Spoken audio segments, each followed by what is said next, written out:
The president of the United States has kicked off a massive trade war, and the U.S. economy is going to fail. At least that's what the news is telling me. Now, it won't actually play out like that, but that is what people are concerned about. What is really happening? Well, a massive renegotiation of the U.S. renegotiating deals that U.S. President Trump says are unfair, and that has people worried. That has the stock market down. It even has people very worried. We'll talk about that and how it relates to the crypto market, as crypto is at crazy low levels, and some are worried a bull market will not happen, and that even if it does, it is too late for OMI and digital collectibles to benefit from it. We'll talk about that as well. We'll also talk about the number of VeVe users seemingly falling off a cliff. So if you haven't already, make it rain on that like button and help me welcome Doctor of Stuff and the real Randy Chavez to the show. Welcome, gentlemen. What's up, fam? Meow. Live. Everyone's Really hello, good. So, oh my gosh, we're going to be in a massive trade war and crypto's going to go to zero. What shall we ever do? Well, like Mr. Peanut Butter says after he finds out that Diane is pregnant in season 3 of BoJack Horseman, we have some options. We have options. His options being a lot different than ours. I guess you have 3. You can, in the same way that there's fight or flight, there's also the third F called freeze, where sometimes people think the best option is to not do anything. Better to do nothing than accidentally make the wrong move, which is what a lot of people do. I even saw one person just before say like, hey, I've dollar cost averaged on OMI as much as I can.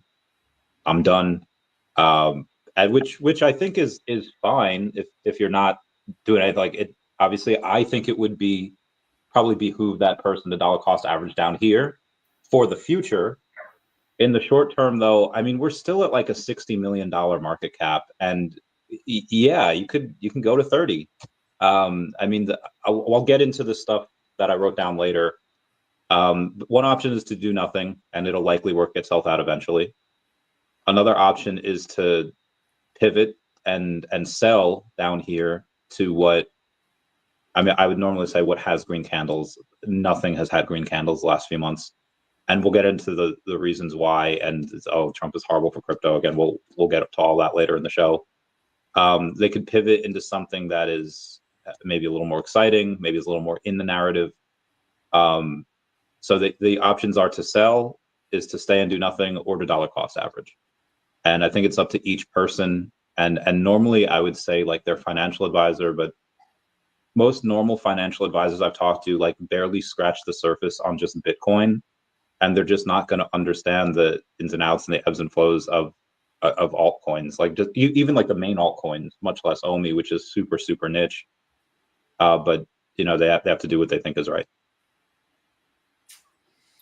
Yeah, the old saying goes, investment is the device for which money changes hands from the impatient to the patient. And we see that over and over again. And guess what? This cycle is no exception. You're seeing a lot of that right now, that people are feeling impatient. People are feeling scared. I do remember 8 years ago when Donald Trump took presidency and he was renegotiating things with North Korea, which was determined firing off missiles when Obama was president. Obama's like, don't do that again or else. And he kept firing off missiles. And Trump comes in and the stock market tanked. And everybody freaked out because World War III was definitely coming and we were all going to be in nuclear war. And just like every day the Trump beat. And so when I see this like every day, oh my gosh, Trump is ruining the world. It's like, again, like every 2 months it was a different, when Trump was president before, ruining the world story. And so now is another Trump is ruining the world story. And the crypto market and the stock market is down, but people always say the economy is way down. And that's not true. The U.S. economy is actually up from a year ago. But the stock market is down. It's down from recently. And so that's really creating a lot of recency bias. But even the stock market is doing pretty well. But the economy is doing much better than a year ago, and it's on a good track. Although 2 years ago and a year ago, you couldn't get the press to talk about how the U.S. was in recession. It was. And now that it's even doing better than a year ago, you can't get the press to say anything other than, oh my gosh, the economy is terrible. But, the press hates Donald Trump. They hated Abraham Lincoln too, and they hated Ronald Reagan. And so that's just how the press operates. So it's not a big surprise that Donald Trump is the evil Satan that's ruining the world again. Should it be ruining your crypto investments? I don't know. Maybe I'm just numb to this. Number one, when all the press are saying the same thing, I absolutely don't listen to them.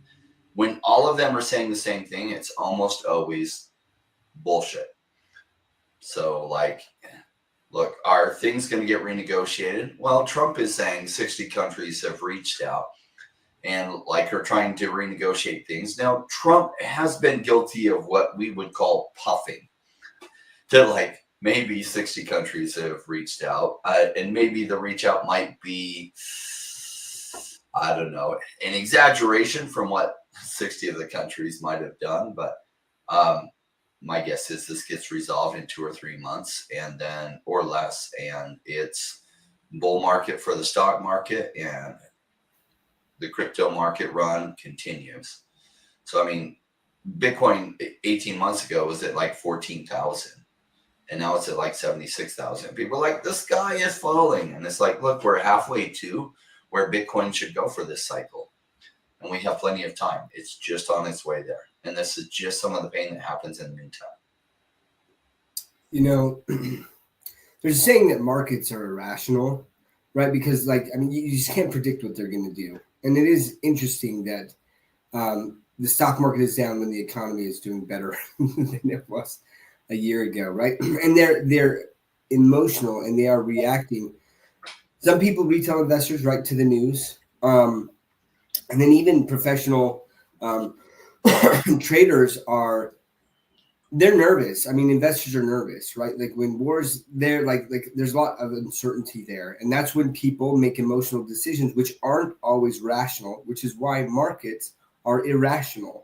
Right, because it's so much emotion that you're just the logic should dictate this, but people are irrational at times when those emotions get involved, and so that's why I love sitting here and coming on this show and just talking about these things, because one of the things that we try to do is take the emotion out of it, right? When we talk about okay, and I think it's important. We're going to talk about something that's very important for VeVe's for VeVe and what's happening with users and what's going on, and then also taking it into context of the overall crypto market. And I want to say this, right? One of the projects that I am truly so extremely bullish on, their token is getting destroyed right now. The price action is, it's just lower. There's all of this FUD, all this stuff, and it's Gunzilla, right? Gunzilla is truly the first incredible AAA game that is out there. It's on Xbox. It's on PlayStation. People are playing it and they love it. It's a fun freaking game. And what they don't know, most of them that are playing, is that it's on the blockchain, right? That all of these transactions that are happening are going to be, once it goes to the mainnet, right? They're running everything on the test net, but once it goes live on the mainnet, and people don't even realize that. And yet there's still all of this FUD, all of these complaints, and it's all about price, right? The price isn't doing good. It's regardless of what they've done, all they've built over the last 4 years, how amazing their game is, because the token's not doing well. It's a crap project and it's going nowhere. And that's the emotion speaking, right? Because here they had these expectations. Those expectations were not met. And so now the emotion kicks in and they're not looking at what this team has built and this game. And for me, I'm just listen, at some point in time, there's a high probability, nothing's for certain. There's a high probability that people just start playing that. And once they realize, they're oh my gosh, I can use the Trump skin or these different, I saw the golden Bored Ape mask, that they're incorporating other IPs into these games and stuff. It's going to draw a lot of people, guys, and then once, here's the thing, for maybe people who aren't here in the last bull market, you never know what's going to be the trigger, and it can come out of nowhere. And then it comes out of nowhere, And then it's like, bam. And then you have all of the people, those same people who are just like, the sky is falling. And they're like, of course there was going to be a bull run. Of course Gunzilla Games was going to be great. Of course the company partnered with some of the largest IP in the world like VeVe would do well when digital collecting became a thing. Of course, you know. But those were the same people telling you like to panic and stuff. And we just sit here and we just tell our thoughts, and everyone has a different risk profile, right? And a risk tolerance. And I think that that's important, that people do what they feel they need to do, right? But we talk about this and we try in our discussions to take the emotion out of it. And that's why it's important to point out historically things that have happened in the past. When Trump was president last time, it was everything this we were like, you can go back and look, man. Like there were so many articles about World War III. It was imminent. It was going to happen, right? And the markets tanked with all of that. And I'm just going to say, listen, there are a lot of economists right now, and this is so. I have a background in economics, right? Like I mean, I love economics. But I'll say this: like short term, there is going to be some pain, right? Especially if there is kind of like a chicken match, right? And so like a lot of countries, especially like China, I mean, I know that like the tariff that Trump increased hits midnight, right, for China tonight. Like that's, and we'll see if that happens. But there will be some short-term pain. Mr. Beast just came out and was like, oh, like right now, like it's cheaper to make my, Feastables outside of the US. And it's like, right now. But here's the thing about playing chicken, right, is you got a lot of small countries here that are in their little like Volkswagen Bug, right? And then you got Trump in this massive 18-wheeler, and they're coming at each other. Who's going to chicken out first? Because a lot of these small countries, they can't afford to hold out that long, right? Maybe a little bit, but they're gonna veer off, and what that means is that they're gonna drop those tariffs. And then what starts happening is more and more countries start dropping the tariffs. Then the other countries are like, we've got to start doing this, because if we're the last one at the table, then we don't have a lot of negotiating power, right? Because maybe they'll say, hey, like, let's come to the table and let's talk about what the tariff should be, right? And the first ones at the table, they're the ones who get the sweeter deals. But then when you're the last one at the table, all of a sudden they're like, no, we already got steel. We already got all these other things. We don't need it from you anymore. So if you want this, we're still going to put a higher tariff on it. You know what I mean? Like, and so, but it's going to take some time. It's going to take some time for that to happen. And so for me, I think short-term pain, but in the long run, our economy can outlast the large majority of the world. Now, unless all of those countries band together and basically say, well, we're going to cut the U.S. out of this and we're going to do this, that is a really, really hard thing to do. It's going to be a really hard thing to do. But that is a risk, and I think that Trump's willing to take that because the likelihood of it's so small, and the reward for taking this risk is so massive. So we'll see how it plays out. But for me, I think short-term pain, and then long-term, it's going to be really, really bullish for the U.S., their economy, and crypto. 100% agree. I'll agree for the long term. However, I think it's probably pretty important to define what is long term and how long. Like you said, most of the countries are really small. You're absolutely correct. But China is not a small country, and they don't have a small economy. It's very big. Now, granted, a lot of that is predicated on construction and a lot of these government-backed loans for this construction, but they also have, like, I don't know how long they can last, but there's a couple of different things that they could do. I mentioned this a little bit last night, so sorry for people that were watching last night. I got to go over this again because I have two people much smarter than me now that can give me better insight. You have one, they own like $1 trillion or so of the US's debt.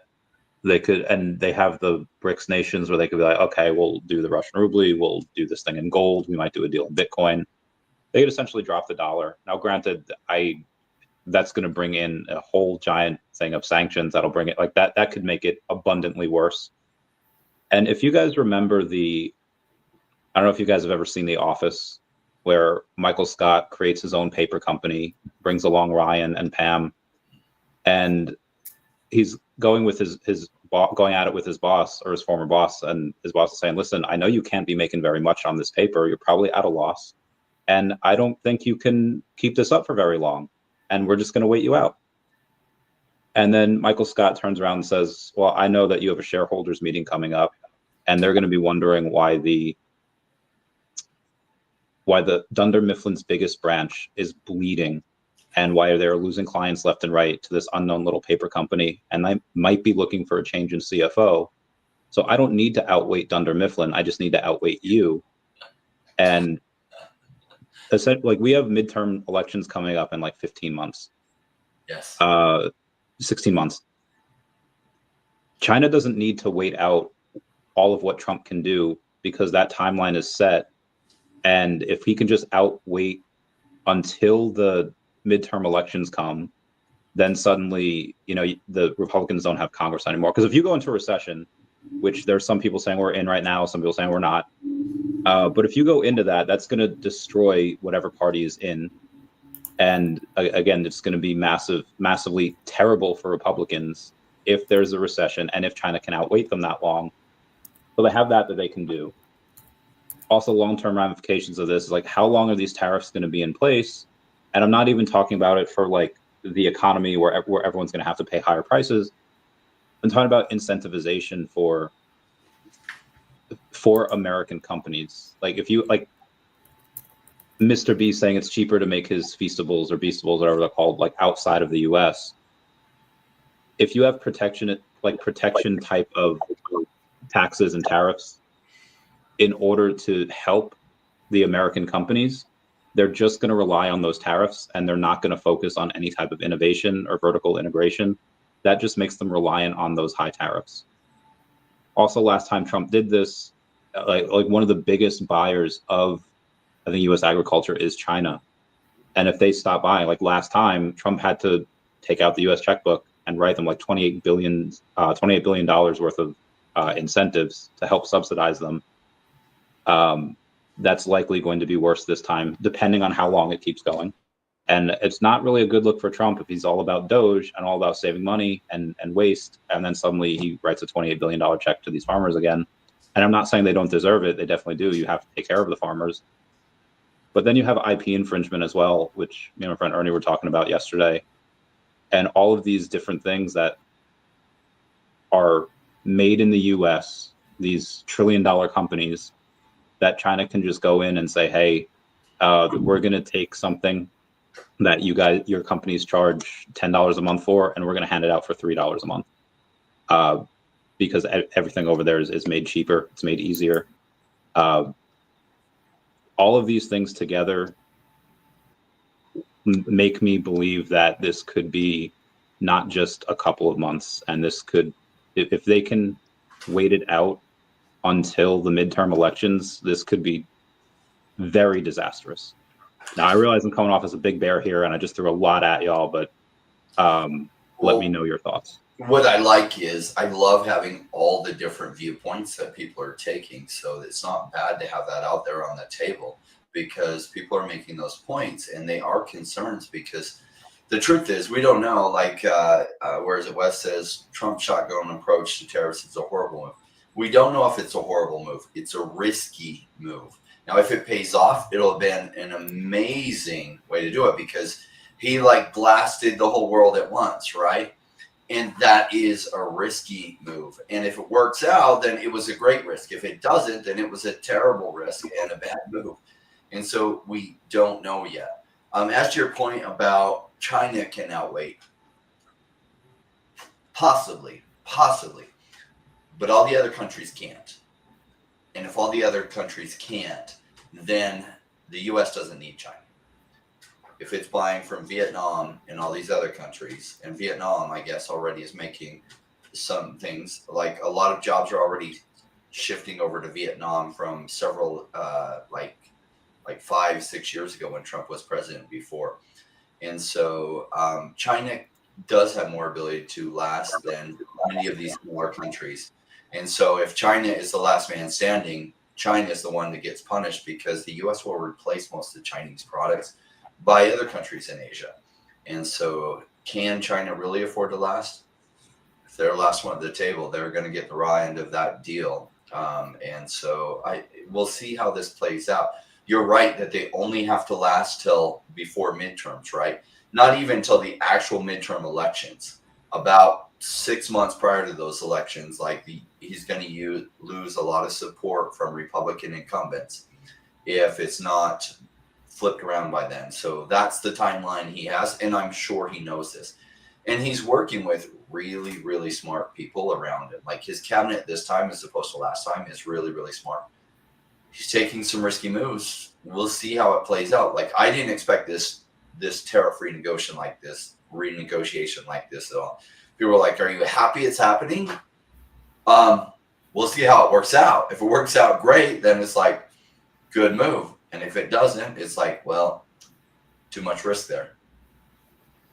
Yeah, I mean, Rain kind of covered it. Or part of what I was going to say is that what do we need from China that we can't get from other countries, right? If there's enough other countries that are coming to the table that even are smaller but have a lot of resources, like that's what we need, right? And the thing is like we've had a trade deficit with China where we're importing a lot more goods from China than we're exporting to China, right? They need us, right? Our money more than we need them. Now, like that's where the pain comes in for us, though, right? Like if we can't find other trade partners that we're sourcing these raw materials from, right? You know, because Mr. Beast was talking about the cost of goods, like that he's creating. There was this rant on Instagram or something about this guy, and he's just like, oh, if you make it in the U.S., you won't get these taxes and it'll be cheaper. And he's like, however, so here's this tangerine, and yes, this tangerine is grown on American soil, but like, what about the hoses, that water the trees, and like, what about the tractors that are plowing the fields? Like all of these things, like where do these materials come from, right? And that's the thing is the shotgun approach. You force enough other countries that have high tariffs on us to say, hey, we're going to pose high tariffs if you don't lower that, but then we're going to import more goods from your country, right? So that we don't have to go to these countries that have higher tariffs on us. We're not going to trade with them, right? And so we'll see how it plays out. It is a riskier strategy. And yeah, short term, like I said, like we're going to see it. I mean, I'm already seeing like gas prices, at least where I'm at, gas prices have gone up like 20 cents per gallon, and we'll see like what other things in the grocery store. So there is a time limit, right? Like on how long people will be willing to put up with this before they're like, yo, enough is enough, right? Like this is really hurting my pocketbook now. But what we have seen is we already have a lot of countries that have committed a lot of money, trillions of dollars in investment into the U.S., right? So like the job market should be better. Wages should be better because of that, because there would be competition for these positions and stuff. And so you'll have less people to be able to fill the job. So then the jobs are more competitive with their pay. So we'll see how this all plays. Like economics is not just like one variable. Like there's so many things, One of the things that like I thought was so funny is like there's only like really two jobs in which like you can just be wrong like more than half the time and like it's okay, and it's like the weatherman and like an economist. Like the economist, because there's just so many variables like that go into that. In fact I took a course in college. It was called Severe and Hazardous Weather, and I was so excited. I was like, oh, this is gonna be such a cool. It's gonna talk about like volcano eruptions and all of these natural disasters around the world and like how those are. No, man, it was like a weeder class for meteorologists. Like when the first day of class, there was like 70 people and we're all stoked because I think everyone thought the same thing, that it was going to be this really cool class about all of the different natural disasters around the world and how they occur. And like after the guy went through the syllabus and stuff, the next day or the next class, I think there was 12 of us. Like everyone jumped ship. It was one of the hardest classes I've ever taken. And it was an entry-level course, right, for meteorology. But it's sorry, a weeder course.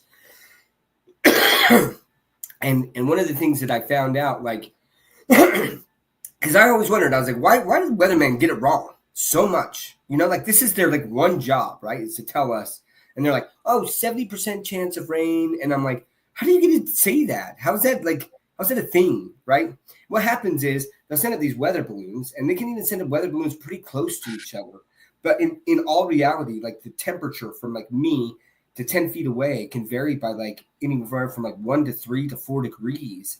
And that is substantial when it comes to weather patterns and the way that like heat and cold interact. And how that can create different like weather patterns. And so it's the same with the economy. You have all of these people, these economists, and they're saying this tariff thing, this in and of itself is a big enough single event that it's going to cause all of this chaos. And it's like, it is a big thing, but it's put into a bowl, and there's a lot of other variables that come into play there. And one of them is the economy, right? And so it's just like, okay, so maybe things cost more, but if people are getting paid more because there's a higher competitive environment there where companies are paying more, then do we feel that as much, you know? So that's just an example of things that we can also start to see playing out here over the next year with all of these environments, man. So it'll be interesting. And yeah, it is. But here's kind of the play, right? You got to ask yourself, do I think within the next year that things will be better and that crypto will be better? And if so, then buying crypto now is a good play. If you don't think so, and look, Gems asked this question, right? Why hold alt bags if we have short-term pain? That's a good question, right? And a lot of people are like, hey, like I feel like we're going to keep going down. I'm going to sell. And I'm like, well, there's two things at play there. You have short-term and long-term capital gains, right? So it depends on how long you've held your tokens for, right? And if you just bought them a couple months ago and you're just like, short-term, like I'm just going to sell because it'll go down. Sure, right? But like, so there's that play you have to think about, because if you sell it, if you've been holding for longer than a year and then you sell, you can have longer term capital gains. But then when you buy back in, you're going to want to try to hold for a year to hopefully escape some of those short-term capital gains taxes. Or you're just going to say, listen, I can't time the market. I don't know when things are going to go good or, you know, get better. Maybe it is short-term, maybe it's a month, maybe it's a week, maybe it's 5 months, maybe it's a year, right? But if it's like, I don't want to risk that. And so I'm just going to hold because I think it's going to go above where it's at right now. Like, and everyone has different strategies. But for me, it's just, I mean, listen, a lot of my crypto bags are way down. They're way down from January. January was looking good. Things were looking great, you know. And now everyone's just like, oh, Trump's the worst for, you know, in January it was Trump's the best for crypto. And now Trump's the worst for crypto. And we'll see where it's at in 6 months to a year from now. But like for me, like I can't time the markets, and like I don't want to worry about short-term capital gains if I sell now and then I try to buy back in, but then the market peaks in less than a year, and then I've got that short-term. It would have been better for me to just hold. So that's on that. In addition to that, most runs in crypto happen very, very quickly. And if you're thinking you're going to time buying back in, let me share with you a story. 2020, I call up one of my good lifelong friends and I'm like, hey, I'm deep in this crypto thing. I think you should look into it. He starts looking into it. He's like, really, really interesting. He said, what are you buying? And I said, I'm buying Cardano and a few other ones. He's like, okay, I'm going in. And he puts in some money. He puts in about 5,000. It goes to 8,000 and then it goes to 3,000. And then he starts watching YouTube channels, right? And the YouTube channels are like, oh my gosh, it's going to go down. It's going to crash more from here. So he sells everything at 3,000 and he buys back in when everything he had would have been at 9,000. So he thought, I'm going to sell now and I'm going to buy it cheaper. And he ended up paying 3 times the price to buy his same crypto back. Didn't work out for him. Why? The sentiment was so high that of course it's going down. And yet it stopped going down and it went the other way. And so if you think you're going to outsmart the timing, look, the people that I know that are multimillionaires from crypto, what they've done in this type of environment is they haven't sold their crypto and then tried to time buying back in. They've just dollar cost averaged more during these down events, because generally it plays out that about every 4 years, crypto goes absolutely crazy. That's sell time. Buy time is when things are cheap, especially the cheaper they are. And then you just hold till that's sell time. Now, people like to think that they're going to outsmart and they're going to trade and it's going to go well for them. The problem is, what's the general sentiment right now? Oh my gosh, it's going to go down further. Was it probably going to do? Maybe it goes down a tiny bit further and that's going to reverse really hard on you. You're going to end up either not getting back in or paying way more than what you sold it for to get back in. And you're going to feel the pain. And look, if you want to make that mistake, cool. Make that mistake. And then don't make that mistake again. Why? Look, if you're thinking about it right, you're here to become a savage investor, not just in crypto. Crypto is the current vehicle that I think is one of the highest rewarding in our whole lifetimes. But as a savage investor, that means you've got some experience under your belt. That means Rain told you not to touch the hot stove, but you want to touch the hot stove anyway. You got burned, and then you learn so you don't keep getting burned. And then you learn when everyone is so sure it's going one way, it often goes the other way. Look, I think his big gamble is going to pay off. Looking at the history of these deals Donald Trump has done, he's incredible at this kind of stuff. Better than any U.S. president since I don't know when. Now, is this one going to pay off? This was a really big gamble. I can't say I know it is. I just know I've seen him take bets that were really, really hard, and yet he pulled them off when nobody else could have. So we'll see how this comes together. Even if he doesn't pull it off very well, like, is the whole world going to go into this economic spiral? I doubt it. I doubt it. Is crypto still going to do good in the coming year? Probably. Probably. Short of nuclear World War III. And guess what? Like 8 years ago, it's like the press was sure every day we're going into nuclear World War III.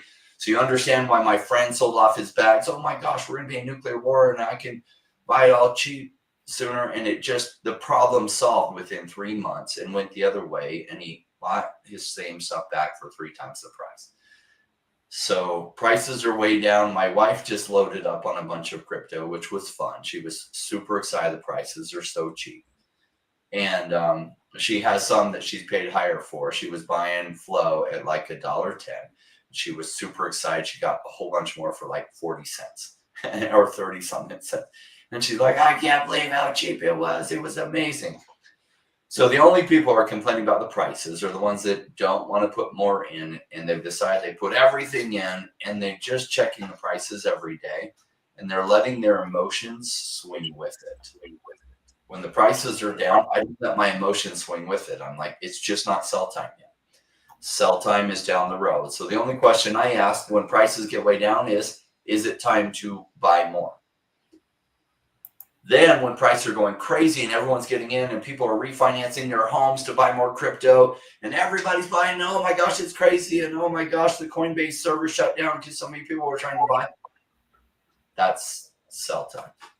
That's get out of Dodge time. And everyone will call me crazy then. They call me crazy now. And Rain, you don't know what you're doing. Rain, you're so wrong on this. Cool. Keep it coming. I want to hear that from you. And then when I'm selling, you're going to be, Rain, you don't know what you're doing. Da, da. I do what the 5% do. But it's literally only 5% do this. So I love it that so many people think my approach is wrong. That helps me know I'm in exactly the right place doing exactly the right thing. This is my first rodeo. I've been doing cycle investment for 25 years now. Keep the FUD coming. Cool. It won't change my mind. That's how I made life-changing gains in 2020 leading up to 2021. Same thing. And we're in that same kind of space. Again, many of you are doing it right, and I know a few of you aren't.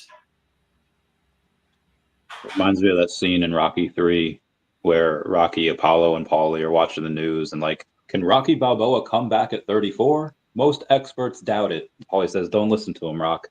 And Apollo Creed says, no, do listen to him. Because after this is over, everyone's going to owe you a grave apology. I was like, oh, yeah, that's right. Oh, grave apology. So I think what Dr. Stuff said, like he was saying before, like, oh, Trump's kind of quoting people, like Trump's going to be the worst for crypto. And I think both can be true where short term, yeah, he's like, he just signed that executive order for 104% tax, like just now, or at least it's reported just now, tariff on China goods. And that's obviously horrible for the short term. But in the long term, the effects of the stuff that he's doing, like the Department of Justice just shut down their crypto enforcement unit. All of the SEC's cases against Coinbase, Kraken, like all these other exchanges are dropped. So all of that is really bullish. But it's just we're not seeing we're not going to see those longer term effects until after it's over later in the year. And I think that's a good segue for what Ben is doing right now at VeVe. Do you mind if we go over that? Yeah, let's do it. So I wrote something down. I wrote something down where it says we're into April, but let's go back to December. The entire month of December, you had VeVe at multiple thousands of users per day. On any given day, there was a couple of thousand to like 5,000 people on that were active. In January, it's after the holidays, things are going on. About half the month, about 14 days, you had with 1,000 active users or over. In February, we had half that again. We had 7 days. And in the month of March, we had about half that again. You had 4 days in the month of March where you had 1,000 users or over that were active on the VeVe app. In April, to my knowledge, we have not had any days where we've had over 1,000 active users yet. So the numbers have been going down generally for years. So this isn't a new problem, but even as of December, we've had multiple thousands. So it's getting to the point where, okay, how much longer can we do this for? And what's changed? So like you have the trade war that we just talked about. You have the collapse of crypto under Trump's presidency, which we just talked about. The app did just have a terrible update, which affected the speed. However, that was fixed in a couple of days. So I don't think it's fair to say like, oh, we're down in numbers because the app was updated. Because again, they fixed that update very, very quickly. And that's one of the things that Ben is known for. He's known for fixing things exceedingly quickly. So Ben, being the doctor of VeVe, has been doing a lot of incredible things, like getting the VeVeverse to roll out, launching the affiliate program, having stacker tees that these Marvel and Disney licenses are available for sale via OMI. Unfortunately, nothing's worked yet. So I'm just not 100% sure what else Ben could have in his quiver that can help these numbers. VeVe Mobile can help. There are some absolutely incredible creations that the community and the founders are just in awe at. Some people are just absolutely incredible with that. But no one new, I think, is going to put any money into the company or token when everything has just been going down. So I just don't know how we get new eyes on the project. The older money of the users that are still here, I mean, yeah, in March, I think in February we grossed like 350,000. I'm not sure what it was for March, but in April, grossed like 16,000 on the app. You've probably grossed by tomorrow morning, in like the next 8 hours, we'll have grossed more on the VeVe Comics website, just because every Wednesday that happens. OMI falling is nothing new, but I'm just not sure how we go in and put a stopper to the bleeding of these numbers on the VeVe app. Do you guys have any ideas? Well, one of the things that will stop the bleeding from this is low prices. Some of the collectible prices will probably come down further. And as they come down further, people that have their money on the sidelines will then come in more. And so, like, the truth is, collectible prices on the VeVe app have held up way better than most of the crypto space. So the price punishment has been way more severe in other places. But eventually it's caught up, right? And the thing is VeVe continues to make additional drops, which that's what VeVe is going to do. That's just part of it. And so when people are seeing values fall and fall and fall and fall over, which is what happens over a bear market, they don't get as excited about that. Now, sometimes when new IP that's amazing comes in, a lot of people spend money on that, but they are being more cautious at putting things in. What will change this all around is, thank goodness, crypto is only a 4-year cycle. And then it goes absolutely crazy. And as it starts to go absolutely crazy, you'll have a lot of people coming in the crypto space. They'll find these digital collectibles with Disney and Marvel and other things. You'll have more users start to come in. As more new users start to come in, they'll want some of these OG things that they have to buy from other people. And that will start driving the price up. As prices go up, all the people that have been part of the VeVe community will be like, oh my gosh, and they'll start to get fear of missing out. And they'll start buying, which will cause prices to go further up, which then all the new people that got in bought some stuff, and now the values are higher. They all run out and tell all their friends their story about how they just 2x'd or 3x'd some of the things that they bought, and then all their friends come in. And this is just the cycle that repeats over and over again every 4 years. And that's what's coming. So cool. Take advantage of these amazing prices or don't. But pay attention to how it plays out from here. Remember this pain right now and see how it goes over the next 3 months, 6 months, 9 months, 12 months. Because if you're learning to become a savage investor, you need to remember how things played out, how your emotions were feeling. So that next time your emotions hit like that, you can take the right action versus doing what the 90 to 95% of people do. Because this is why so many people get wrecked in crypto. They don't buy at the low prices because the very low prices come with a lot of fear, uncertainty, and doubt. And so that's why people buy high, because there's no fear, uncertainty, and doubt. It's like, it'll go up for forever. And they look around and everyone's telling them it's going to go up for forever. And so they feel very bullish and they emotionally think, I'm so safe right now. And they're not. When prices are massively down, your safety is higher than ever. Buying cheap is the ultimate safety net, because when you buy it really, really cheap, your safety net is huge. When you're buying really expensive, do you think when Ripple was 49 cents, it was safer to buy than when it hit 290? Well, yes. But more people were buying it when it was 290 because they felt safer. They weren't safer, but they felt safer. Yeah, and I think a lot of that comes down to doing the research, right? You're not gonna be right on every single project, but you can kind of have like a fundamental understanding, or learn to have a fundamental understanding of what businesses more than likely will be around in the next bull run, right? And then whatever tokens you're holding from that project are more than likely going to do well, right? And so like, and that's the thing that I've learned. There's two things. There's hype. Hype beats everything for a time in crypto, right? If you have the hype, it doesn't matter. The fundamentals don't matter, right? And that's what we saw with meme coins. Like whatever the narrative is, like that narrative is so powerful. It drives that emotion and people become irrational and they buy at 290 because it's only going up because they only saw it going up and it feels safer that way, right? But at the end of the day, so there is that hype, right? But then that hype dies and then people start realizing and they start thinking logically again. And they're like, man, I lost my shirt on unicorn fart dust. And so now, now I need to look at like what projects really have fundamentals, right? And I'm talking about the actual crypto people, right? Not the retail investors. The retail investors, they're going to be jumping into the unicorn fart dust, into the meme coins, into whatever that narrative is, right? Not the sophisticated people, but the sophisticated whales. Those guys, they eventually kind of are like, all right, like I need to get back to the fundamentals. And I start seeing that in the crypto space when they start saying, we need projects, that like are going to make the crypto space stronger and better. Like, what are those projects, right? The projects like that are Gunzilla Games. It is stuff like VeVe, right, where they're building out all of these massive IP partnerships. And Web3V, he says that people feel misled about the VeVeverse. It's just a bigger showroom. To me, like it's way better than I thought it was going to be. Honestly, like I thought it was just going to be a bigger showroom. I think it's much better than a bigger showroom. I'm seeing people run around. I'm seeing people make the Parthenon and the Batcave. Like there's just so many things that people are making. Like it's incredible. And I do think it's a lot bigger than this showroom. Sorry, it's much bigger than just a bigger showroom. And because you can interact in that, there's a lot more that you can do, and I think that's just the beginning of what they're going to be able to do and build into that.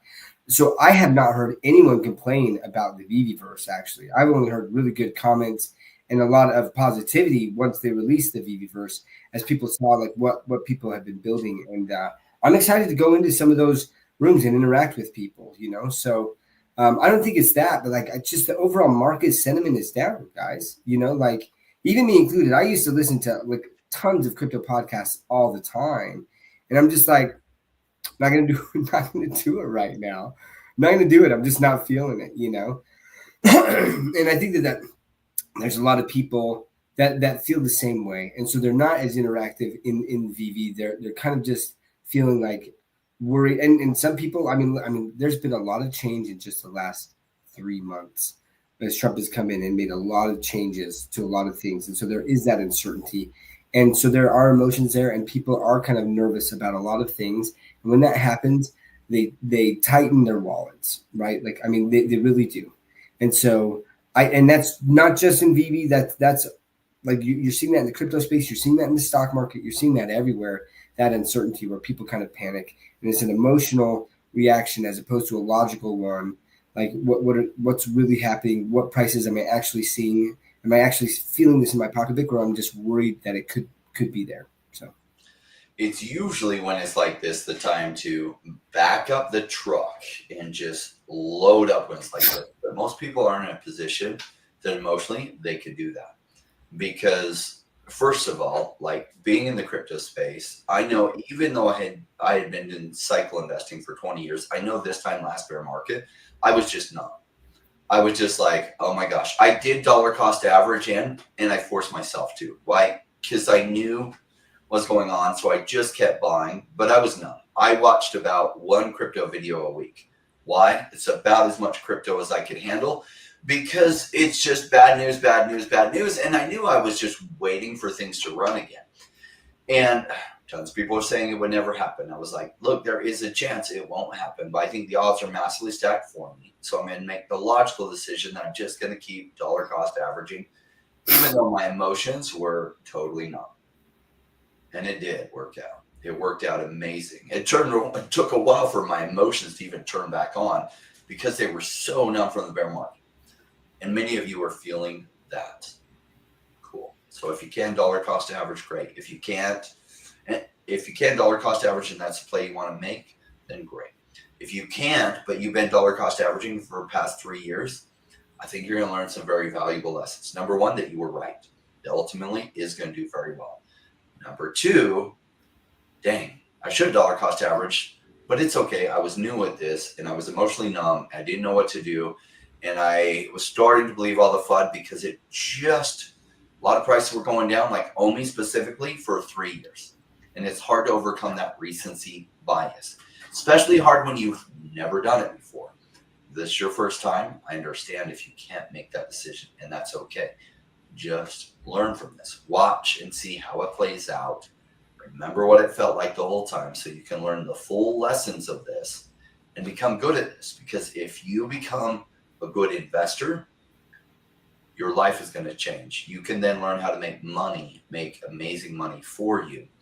And so you won't be just trading your time for money for the rest of your life, and you can become very wealthy yourself. And I'm excited that smart investing opens up those doors for people, because I love the idea that if people learn how to invest well, they can go from whatever economic stage they were born into to whatever economic stage they can become good enough to attain. Real quick shout out. Thank you for the super chat, Bill. Randy, got to call you out, bro. You misled me. Mr. Beast chocolate bars actually taste pretty good. Notice he said the word pretty good. Like he's discounting, like they weren't good, but they were pretty good. Particularly the peanut butter ones. So the one I had was the chocolate one, and it was, if I was on a desert island, yeah, sure, I'm gonna eat it. But there's a dozen other candy bars that I would choose as opposed to like to be the number one chocolate bar in the world. It does not deserve that on taste alone. He's the number one chocolate, but just because he's got. But also the peanut butter ones, I have like Mandela effect about this or glitch in the matrix. I had peanut butter Oreos recently, and on the package it just says like the filling is peanut butter flavored, and it's not actually peanut butter. And I was like, oh, they changed it. So I was really pissed off about it. And everyone I talked to is like, no, it's always been like that. And I was like, no, I swear that was peanut butter back in the day. But apparently I'm wrong. The Berenstein Bears thing is affecting me. Do y'all remember that? No. Wait, do I remember what the peanut butter Oreos being made of actual peanut butter in it? Like 25 years ago. Like not recently. It was. I didn't have peanut butter Oreos 25 years ago. Fair point. Yeah, I don't recall that 25 years ago. But. I mean, that wasn't that long ago, right? It was like 2000. Yeah, I feel like they were there. Maybe I'm misremembering the day, but I could have sworn there was real peanut butter in. Because I remember on the protein, like they had more protein in them because of the peanut butter, and these ones did not. But again, maybe I'm tripping. Anyway, but no, listen. So here's my story about Mr. Beast bars, right? So my daughter was like, Dad, we gotta buy these. This is the best chocolate in the world. My friends are all saying it's the best chocolate bar in the world, right? And I was like, okay, like I'm down. And I mean, I don't know. I've traveled all around the world. I've tasted chocolate from all around the world. Like Belgium has incredible. Europe in general has. Let me just put it this way. Actually, the U.S.'s chocolate sucks. Everywhere else around the world is so much better than the U.S. We got wax for chocolate is what we got. But anyways, so I buy this chocolate bar and I'm like, oh, I'm kind of really excited to try this, right? And and it was just a chocolate bar, and I was like, would not recommend. Like, I will not buy this again. And even my daughter, right, whose friends had told her, so she came into that and was like, this is going to be the best chocolate bar. All my friends said this, and she's like, Dad, this is definitely not the best chocolate bar in the world. I mean, and she still ate it, right? But like, she was just like, I have been misled. So Bill, maybe the peanut butter one, I haven't tried the peanut butter one, but just the plain chocolate Mr. Beast bar is subpar, not worth the money. I truly will not ever buy that chocolate bar again. Like, yeah. So there's that. Yeah. German chocolate is way good. Let's see, best chocolate bars. He purposely creates him and his burgers' cheapest methods for mass production to 10-year-olds. Mr. Beast is a scammer. Yeah, Belgium chocolate, dude. I'm telling you, Belgium chocolate is amazing. And I want to shout out the Sketch Lab. Like, when we're talking about the VeVe Sketch Lab has done some awesome creation. You should go check him out and his creations. It's pretty incredible. And like, that's what I love to see, right? This community is really spent a lot of time in the VeVe and building some of these incredible creations. But like, yeah, like there's going to be people who continue to fall off, and they're falling off all the projects. And like the problem is that VeVe's been around a lot longer than a lot of these other projects. So a lot of these projects, they're new. They had a huge following, right? And now that huge following is falling down. Well, VeVe had a huge following in 2021, 2022, and it's been falling down ever since. But the market has been as well that whole time, And all it will take is that spark, and then it'll ignite it. And, I want to address something that Web3V also said, because I was talking about fundamentals, and he basically said, are VeVe NFTs the fundamentals when it comes to NFTs? And to me, here's what I'm going to say. I'm going to say yes. I think that the mainstream is never going to get into Bored Ape. The mainstream some of them might get into Pudgy Penguins because of the Walmart connection, right? Like they can be introduced that way, but that's the whole point. Like, Pudgy Penguins is making it a lot easier for people to like understand and to access that than the crypto world and like most NFTs on the Ethereum blockchain. Like, it's too complex for the mainstream. And so why I think the fundamentals, when I'm thinking fundamentals, I'm like, down the line, what's going to exist?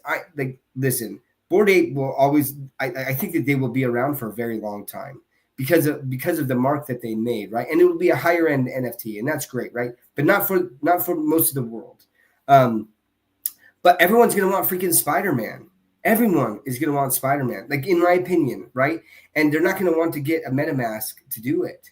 They're not going to learn how to do that. But if they can just go and log on in an app and buy gems, or actually on Stacker, buy OMI with a credit card, and then get that sometime down the road, if we can buy Marvel and Disney NFTs with OMI, and I can get a discount by doing that, that's how they're going to do it. And so I feel like VeVe is taking that path of the fundamentals of, like, people, we're lazy, right? Like, again, like I talk about this book called Nudge. It's a phenomenal book, and it's all about psychology and how the large majority, like the people who create defaults in things, like, have some of the most power of anyone in the world. Because what happens is people don't ever change from the default. Think about how many things on your phone, when you buy a phone and it's just the default, that you just keep it that way because that's how it was. They did this study. I'll give you an example of how powerful this is. They did this study where they were like, okay, in the lunch line, the first thing that people see, we're going to switch that up and then see how often it's bought, right? And so, like, sometimes it would be an apple. Sometimes it would be like a bag of carrots. Sometimes it was a brownie, right? And what they found is that, like, it didn't matter what the item was. That item was bought way more than any other item. So, for example, if the apple was there first and then the brownie was down the line, that apple was bought more than the brownie. But if the brownie was there first, the brownie was bought more than anything else, right? And because it was the first thing that people saw, and it was like they go to the default, right? And so where I'm going with this is people in general choose the least path of resistance. And so when they're going in and they're saying, hey, like, I want to buy some NFTs, or I want to buy these digital collectibles. And it's like, okay, well, you have two options. You can get a Coinbase account. You can learn about like a decentralized, or, like non-custodial wallet. Like, you can spend all this time learning about crypto so that you can buy an Ethereum NFT. Or you can download this VeVe app and, use your credit card and buy Spider-Man today, right now, right? Like, that to me is the fundamentals, and that's just my opinion. And again, like, I buy Ethereum NFTs, like I buy like all the different kinds of NFTs. Like, I like them, and I'm not necessarily like trashing those at all. I think that they have a place, but when I look at the fundamentals, the mainstream, like where you can get long-term a lot of money is when there's scarcity and there's high demand. And if you can get the mainstream to demand VeVe NFTs, and they're scarce compared to the entire, like mainstream retail newbie investor, those prices are going to go ballistic, So, I mean, and that's just my thought there. Real quick, Wes with this super chat. Thank you, Wes. Says thanks Cheers, for mate. the alpha. So there's one of the things I mentioned before, Stacker teasing they'll have all the licenses. Foster Hilt the other day had said, hey, if you could buy any collectible with OMI, what would it be? Comment below. And the majority of people wanted Disney stuff. Many said Marvel, and there's some outliers that said, random stuff. And then Stacker had commented, you mean any collectible? So they've been teasing this since late January. I think at some point it's like, okay, like, how long are you going to tease this for? Like, roll it out or don't. I don't know. I guess that's another segue into David this morning had a post about Scarlet and Violet 151, the Pokemon, one of the new Pokemon sets is out that Vagabond Games has. Now it's like, okay, well, this is Vagabond Games from New Zealand, and obviously he's got, a bit of a hand in that. But for the Vagabonds New Zealand Instagram, there's a lot of new stuff and a lot of new posts that particular page throws out. But David only shares the Pokemon stuff. He could have shared the Yu-Gi-Oh stuff. He could have shared the other stuff. This is like the third time this year, like in the last like 2 months, where he shared Pokemon stuff. Obviously, when he does it, he gets free content out of it because I'll bring it up every day. I'll bring it up all the time, multiple times. Obviously, we're talking about it here, but I've had more people that have been negative on that than positive. Be like, yeah, he's been teasing this for years. Now you have the super negative people that are just like, yeah, he's just trying to squeeze every last dollar out of you to get excited because the scammer. And those people, their opinions probably don't matter, or at least they matter very, very, very little. Then you have the people that are like, yeah, I know he's talking about Pokemon again. Until they actually roll it out, I don't care. Yeah, the people in the middle will be like, oh, what's this mean? And they're kind of neutral, like, neither positive or negative. You have some people that are more, I guess, on my side that are, you'll get the content that's made out of it. And then have people like, bro, he's not going to post about this like multiple times unless he's got some type of deal worked out. Like you had Blackpink, underneath, your hat for 2 years. Same thing with Jurassic Park. Same thing with like Funko. Maybe he had already signed something with Pokemon, like last year, and now he's finally able to tease it. What are you guys thinking with this? Depending on what you guys think, should he stop doing it? Should he keep on doing it? What if he keeps doing this and then the deal falls through and then, oh, that's not a good look? Please tell me your thoughts. Well, we don't know if they have Pokemon or not, and if they do have Pokemon, what kind of form that comes in. But I'm sure there's a reason why he's doing it, right? And obviously, he has a big connection with Pokemon from the days when he started his collectibles store.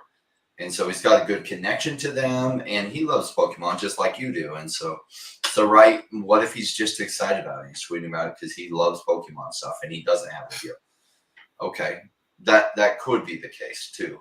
So I don't know. As an investor, I'm just like, look, I think VeVe is doing the right things. It's going to become one of the premier digital collectibles apps out there. I think digital collectibles are going to be huge in the future. I think the coming bull run, the digital collectibles will have a run within that time frame too. And so, like, if they end up getting Pokemon, amazing. And if they don't, I think VeVe's still amazing, and their OMI token's amazing. Yeah, I'm not banking on them getting Pokemon, whether they do or not. Who knows? And it'll be interesting. Like I really used to look, because here's the thing. There was a lot of things that David teased, right, that then came to be, right? Like all of the stuff in his background, when he would do those videos, that was really exciting to see. I mean, that's how we knew that, like, we were getting those, well, I don't want to create controversy here, those Banksy NFTs, but like, it's not through Banksy yet. But, like we would see things like that, right? Like in the background. And so he does like to tease, but sometimes he teases just to tease because he knows that people do that. So he is a bit of a troll. And so I've kind of learned to temper my expectations on when he teases that, because like I don't want to be let down or sit there and be like, oh, well, like, because I assumed that we were going to get, Pokemon, and then we didn't, oh, it's all David's fault. It's not David's fault, right? Like, I assumed that. And so if we get it, I think it'll be phenomenal. I think that would create a massive, massive buzz, and there would be a lot of people who start looking into it just because people love Pokemon, right? And they would dive into that. So that would be massive. But even if it doesn't happen, there's a lot of massive things that have already happened. Like, I still am tripping out that VeVe got the keys to Marvel's digital comic future, right? That they are releasing on the VeVe comic website, all of these digital comics there, like that. I mean, that's a massive deal. People still don't understand like how big of a deal that is. And for a company like Marvel to sit there and say, we are willing to give you those keys, and they're having all the insider conversations, I feel like they know a lot more than we do about what's coming down the pike, right? And so, yeah, like, those are my thoughts on it. But I'd love to see Pokemon. In fact, my son, like, my daughter's been into Pokemon for a while, but my son is just getting into it now. And it's so cute. I got him this Pokemon shirt, and he just freaking like loves to wear it. So I'd love to have Pokemon NFTs, right, to play with them, because they're the ones that, man, for hours I'll just like have Iron Man shooting them and they'll fall down, or Hulk smashing them and they fall down, and I'll just watch those same videos time and time again, to where I'm like, okay, yes, I think we're done. I think we're done with this, But yeah, so like, I love that IP, but we've got a lot of good IP, man, and we still got a lot of good IP coming down. And so VeVe doesn't need it, but it would be amazing if they got it, right? That I'll get to that thought of the comics in a second, but I'm glad to see that kids still do that, because when I was like 5-6 years old and Power Rangers was out, I used to pretend that as the bad guys were going pew pew pew pew, I'd be like the sixth Brown Ranger, and I'd be like, oh, and I'd fling myself like backwards, and I'd just like pretend I was the Power Ranger fighting them. I'm glad that kids still do that. That's pretty awesome. Yeah, for VeVe Comics, again, as of in like 6 hours, 7 hours, whenever the new comics come out, they'll have made more this month than the app has. And because they're doing that on the VeVe Comics website, they're retaining more of that than on the app, because the app, you have to pay that 30% to Google and Apple. If they didn't have that, I would be worried about VeVe, because the amount that they're grossing, at least this month, and the fact they've been going, it's not been good. So the VeVe Comics could potentially have been a company saver. So shout out to them for that. Have a couple messages here. OMI is down in the 00019s now. The last time we did go through the 000s, or I'm sorry, the 001s, it was back in 2020, and you had it was 000111. So if we go back to TA Ancient Support, you have that. Below then it is quad 09697. I mean, you likely have at least a couple months left of this tariff war. Brain, do you think we get there? What's your game plan on if we do? Do you just unload at 00015 and just be like, I'm going to buy as much as I can because there's no guarantee it does go down to 00011? Or do you just slowly dollar cost average over the next couple months? As I get funds available, like that's an amazing buy price. So I'm hoping some of my other stuff go up and VeVe and OMI goes down. What's cool about diversification is sometimes that does happen. Some narrative might totally pump. Like I was in this project EOS, and EOS had gone absolutely crazy from like a $20 million market cap to like $1 billion market cap. And I was like, okay, EOS is way up. It's probably not going to go another 20x from here. Maybe it goes a couple x from here, but it's way up. I'm going to dollar cost average into things like OMI that's way, way down. And so diversification allows you to do that. So we'll see how prices go, because these prices are just incredible. Might they get cheaper? They might. Like, I don't know when the digital collectibles narrative is going to run, and if it takes a while for that to run, OMI might even get cheaper from here. So that would be incredible. I mean, you and I have talked about, man, we hope some other things go up and OMI goes down. You know, it'd be awesome to stack billions of OMI. And at these prices, it wouldn't be near as hard to stack $1 billion or $2 billion OMI. So we'll see. Quick shout out to another super chat, the Sketch Lab. I think Pokemon IP is to VeVe as the matrix of leadership with the Transformers. Now, light our darkest hour. I'm sure Randy will get this. I Googled it. It was the first Transformers movie, apparently, from the 80s. I love that one. I love Transformers. I actually have not seen that movie, though. Yeah, I know. I've only seen it like 50 times. So just before my time. Doc, show us what you got. Oh, so check this out. You brought up Mighty Morphin Power Rangers, dude. And so I've got this. My parents went on a cruise in the 90s or something, and they brought this back for me back in the day. Mighty Morphin Power Rangers official fan club. And what we got in this box is let's see. I haven't even opened this in forever. Okay, so here's all the Power Rangers, right? You got this poster of all the Power Rangers there. But then we've got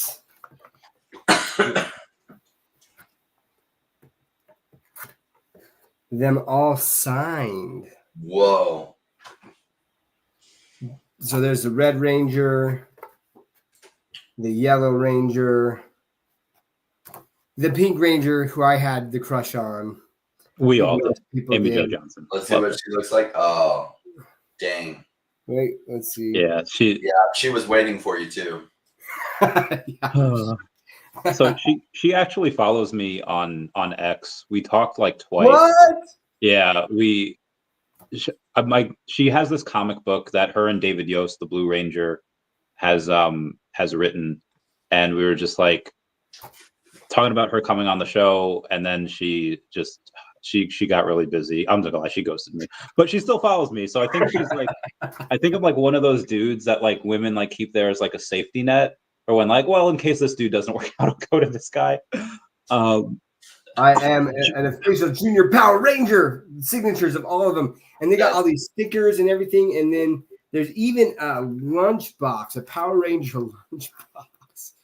So I mean, and there's some more things in here, right? Like stickers and stuff. But like, I've held on to this just forever, right? And I really wish it was somehow like an official, season 1 Pokemon fan club with like, packages of cards. That would have been nice. That'd be worth so much. So that all of those together, because the Troy Chang, I forget how to pronounce her name. The Yellow Ranger had died years ago. So that one signature, obviously all together is great, but that one signature also might be worth a lot because no more can be made. Interesting. Yeah, and I'm sure that there aren't a lot of those, like of the headshots and those signatures. And I mean, like it definitely, and the Green Ranger, I was super stoked on the Green Ranger too, right? He was bad and then he turned good. And but But yeah, I was pretty stoked on that, and I've held on to that forever, and I just came across it again. And so when you brought that up, I'm like, I gotta show the fam, right? Because this is all about collecting and crypto, and that's one thing. I mean, there's a lot of talk, right, about VeVe and the concerns, but like one thing that like the power of VeVe to get people back into collecting again is I've just never seen that before, like or since really, right? Like I see people they are in it into NFTs for the money, like, and that's fine. Like I get that, right? But then also like to bring back like the love of collecting, the nostalgia, like VeVe, because of all of the IP that they're able to get, like that's why it's so powerful, man. And that's why I think that fundamentally that is such a strong use case for the technology. And there's always going to be this argument that are VeVe NFTs real NFTs are because they're not interoperable. And I think that gaming is going to change that to a certain extent because like off the grid, like their weapons and their skins and all that are going to be NFTs, but it's only going to be on that chain and it's only going to be used in that game. And I don't think that anyone's going to be like, well, these aren't real NFTs because I can't transfer them, you know, to another blockchain or to another game. I think that people are going to say they're NFTs. And once that becomes mainstream again, then that understanding, right? Like there are always going to be these purists. Like here's my argument with that, right? Is who gets to define what a real NFT is, you know? And there are people who are like, well, it has to be interoperable. But then there's people who is like, it has to be on chain. You know, so there's so many definitions, different definitions of a real NFT that like you can't please everyone because really a real NFT should probably be on chain, right? So then you're going to have very few on the Ethereum blockchain that are like that. And most of them are just going to be ordinals on Bitcoin. It's really inscribed into that. So are those the only real NFTs? Like, I think what happens is people get to define what that is. And I'll give you an example of what I mean by that. For the longest time, people sat there and said that Bitcoin was just magic internet money. But once enough people decided that Bitcoin held value, it took off significantly, right? Nothing changed about Bitcoin except for people's perception. And so for me, a real NFT is just going to be what someone thinks an NFT is. And if they're sitting there, okay, it's on the blockchain and I can buy it and it's a digital thing and I can see on the blockchain that like I own that, it's an NFT to me, right? And they don't need to get into that. And again, like that's why I like that least resistance there. It's pretty interesting. So anyways, that's my thought process and why I think that VeVe NFTs are real NFTs, like they are. And there's different definitions of them, and I consider them digital collectibles, which are also NFTs. What's funny is new people coming in won't quote unquote care if the purists say they're a real NFT or not. They'll be like, it's Marvel, it's Disney. They won't even know the difference between a real NFT or what these people consider to be a real NFT versus VeVe. They know that they can, like, one of the reasons VeVe was so successful is they gave people an experience close to what they're used to. So they downloaded an app and then they could buy gems on the app and then people know how to do that. And then they could buy collectibles. So it was the easiest experience ever. You have to download a MetaMask wallet, install it, figure out how to safely save off some things, figure out how to buy money on exchange, send it to their MetaMask. And we saw that with like some of the other collectible things like Todd McFarlane's digital NFT sales, right? Like those were clunky and hard versus VeVe, they were just able to get it very, very easily. And I think as a bunch of newbies come into crypto again, and we're going to have, when that wave comes, it's going to be a huge amount of brand new people. Again, the experience with VeVe is going to be so close to what they've done in the past. It'll be easy and VeVe sales will go crazy. And that will ultimately win the argument of whether they're NFTs or not. Is if a whole bunch of people are holding them, then who the F cares? They've gone up in value tremendously. And so whether the purists consider them NFTs or not won't even be relevant. Great. It's funny, the purists, right? You find that all throughout the crypto space. Like Bitcoin people are like, all technology for crypto stopped after Bitcoin and everything else is shit. Then you go to the ETH people, it's like, all these other things are copies of ETH and they're all shit. and it's like they're all purists, right? They decided whatever technology they bought into is like what it is, and every technology that came out after that is just a copy and it's shit. Short-sighted. So there's a comment from Air Blues saying, is there somewhere I can see amazing VeVeverse videos that have been made? You really should just be able to go on X, type in VeVeverse, and see all the videos. They're pretty cool. He continues on saying, I've seen a few negative reviews about the VeVeverse on some YouTube channels, and it's quite concerning. I'm very curious on where those videos are, on who they're from. I don't think many people in the community make YouTube videos. If they do, they're usually pretty positive. So I'm not trying to call you a liar here, but I think it'd be easier for me to take on those who doubt you if you provide some proof of these videos, because normally people kind of show me those things and I haven't had anything from that. So let me know.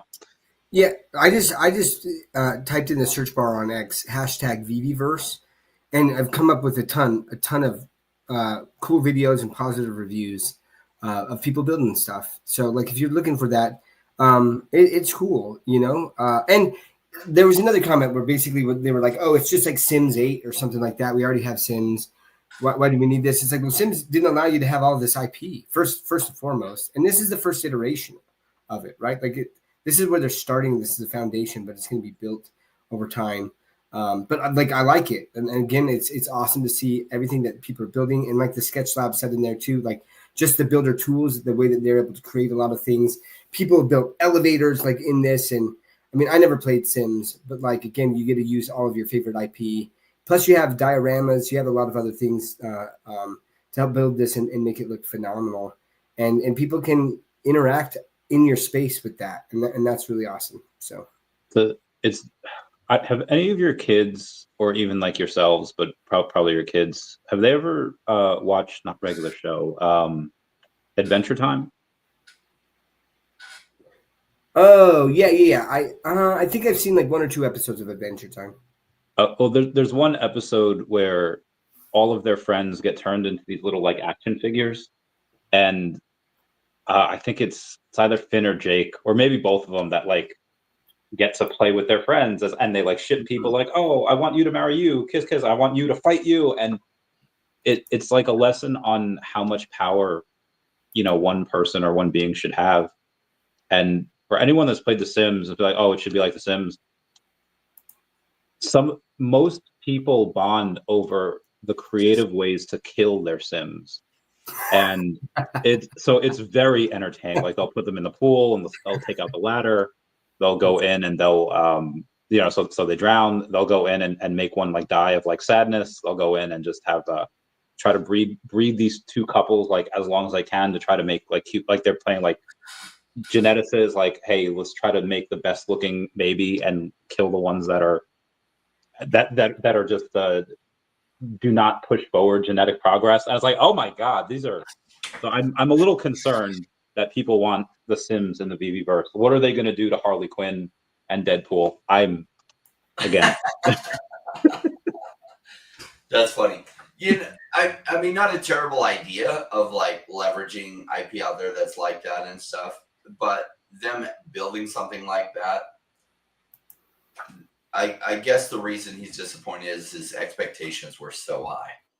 And my expectations were here. So I'm very pleased. And he went in with expectations of, well, 10 years ago, Sims was really, really good. And that was 10 years ago. Why is the VeVeverse not coming out better than Sims? Well, because they didn't go to Sims and license their technology, which would have cost a fortune. So that's why. And I guess I didn't expect something like that. But like, that would have been a good collab. We'll see. They have bigger plans, and it's not about where it is now. It's what's it going to be like in 2 years. If it's the best thing in crypto and digital collectibles versus all their other competitors in crypto and digital collectibles, it'll still do amazing during the bull run. Absolutely amazing. Nobody makes the case that Axie Infinity was a great game back in 2021. Yet 10th highest played game in the whole world at the time. Why? Because it was the very best blockchain game out. And blockchain was going crazy. And this ability to play games and earn was new. And so people played this, in my opinion, game that was so bad I wanted to tear my eyes out. And it was the 10th highest played game in the world. So, like, VeVe will have probably the very best thing out in digital collectibles when crypto goes crazy. And they don't have to beat the world. They just have to be the best in that space, in the crypto space. And I think they're crushing it at that. With that said, let's talk about perspective. What's funny is watching this Gunzilla thing go the way it did. Of course, it was going to go this way. So they finally launched their Guns token, and the game has had a whole lot of hype. And the token went all the way up to 10 cents, and now it's trading at 4.1 cents. And people are screaming about, oh my gosh, what a terrible move, what a bad move. The team needs to do something about it. Fair to say all those people screaming are probably ones that came in and bought the token on day one. Because why else would they be screaming about it?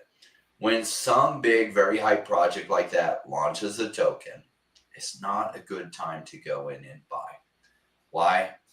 Your exit liquidity for, I guess, the KOL round, and let's see, it does show on CoinMarketCap where things came in. So unlocked, they had a bunch, 4.5 million gun token from the KOL round. Liquidity pool had 300 million unlocked, and community incentives had 400 million gun unlocked. And so that was the exit liquidity for the community incentives, the liquidity pool, and the KOL round. Now, usually you'll then see the price come down for a while. So it's very normal that it's coming down like this. Anyone who bought at 10 cents and thought because the game's going to go great, the token will just come up. They don't understand that that's almost never what happens. So do I think this game will be ultimately amazing? Yes. But the better buy isn't trying to buy the token at these prices, even at 4 cents. Because I don't know what will happen. Its market cap is $30 million market cap, but it hardly has any tokens out there. The fully diluted value is 419 million, which is quite a large market cap.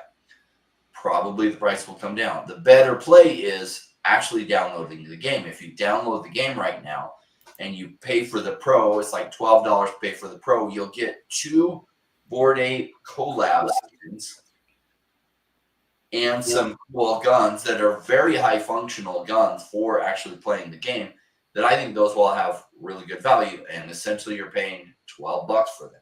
So downloading the game and doing that is actually a smart investment, or a better risk of investment than buying the token even at 4 cents. Because in the short term, I don't know where the token is going to go. Now, in the long term, when blockchain gaming goes crazy, it'll probably go up from here by a lot, but maybe 10x from here, maybe 20x from here. I'm in things that I hope will outperform that. So Guns token, I'm not buying a single one of this, even though I'm very bullish on the game and some other things. I think there are better opportunities.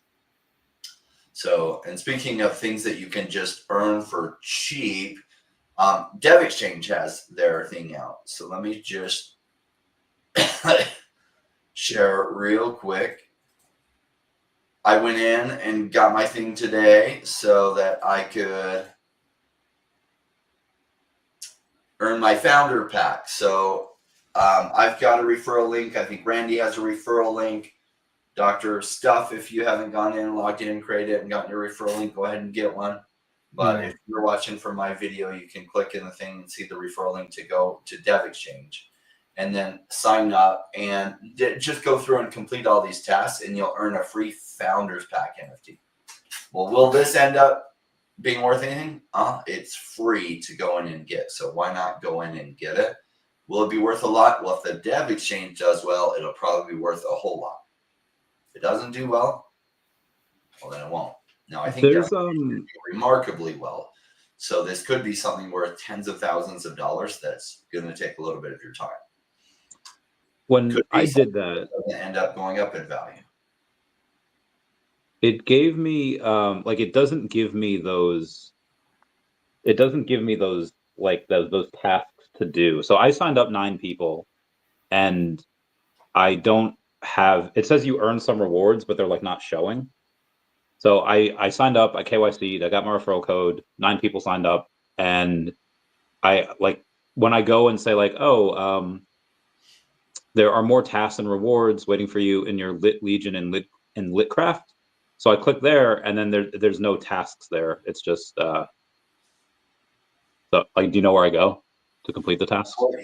Yes, use the link that I sent you in Telegram. Yeah.